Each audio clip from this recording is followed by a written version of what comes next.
बिस्मिल्लाहिर्रहमानिर्रहीम। अद्दर्सुस्साबिअ, ये 7वां सबक है। इस 7वें सबक में इन्होंने ज़मीर गायब के मुतालिक बात की है कि गायब के लिए क्या ज़मीर इस्तेमाल होती है। एक आदमी गायब हो, उसके लिए क्या ज़मीर इस्तेमाल करेंगे।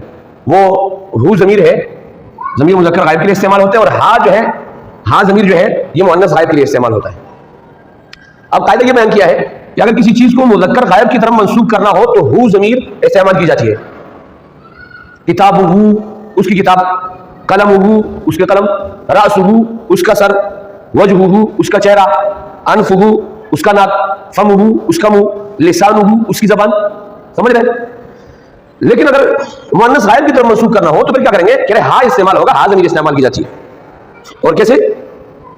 किताब हा, उसकी किताब, कलम हा, उसकी कलम, साअत हा, उसकी घड़ी, कुर्रासत हा, उसकी काफी, अखू हा, उसका भाई, उख्त हा, उसकी बहन।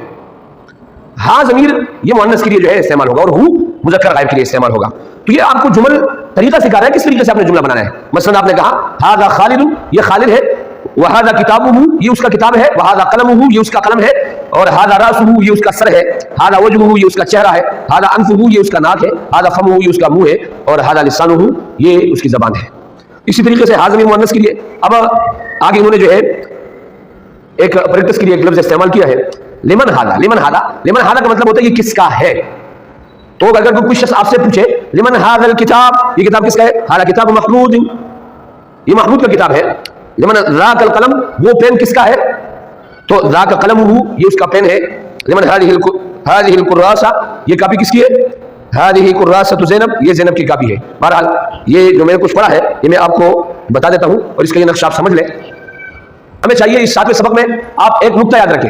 एक नुक्ता मैं आपको बता रहा हूं, रोजाना के हिसाब से कोई भी जबान आप सीखे, चाहे वो अरबी हो, इंग्लिश हो, इसके अलावा कोई और जबान हो, चीनी हो या पश्तो हो, उर्दू हो, सिंधी हो, पंजाबी हो, कोई भी जबान हो, आप ये तरतीब कायम कर ले कि रोजाना 10 अल्फाज उस जबान की याद कर लिया करें। 10 अल्फाज याद करेंगे तो आपके जहन में एक जखीरा हो जाएगा। रोजाना अपने ऊपर लाजिम कर दे, वाजिब कर दे, फर्ज कर दे कि 10 अल्फाज उस जबान के हम याद करेंगे। इंशाअल्लाह नज़ीर 10 अल्फाज याद करेंगे, कुछ कवाइद होगा तो बिल्कुल आपके ज़हन में एक बड़ा ज़ख़ीरा आ जाएगा और आपके लिए ज़बान बोलना आसान होगा। ये आप ये नोट कर ले, ये अल्फाज मानी है, हर सबक के साथ अल्फाज मानी दे रहे, आप इसको याद कर लिया करें।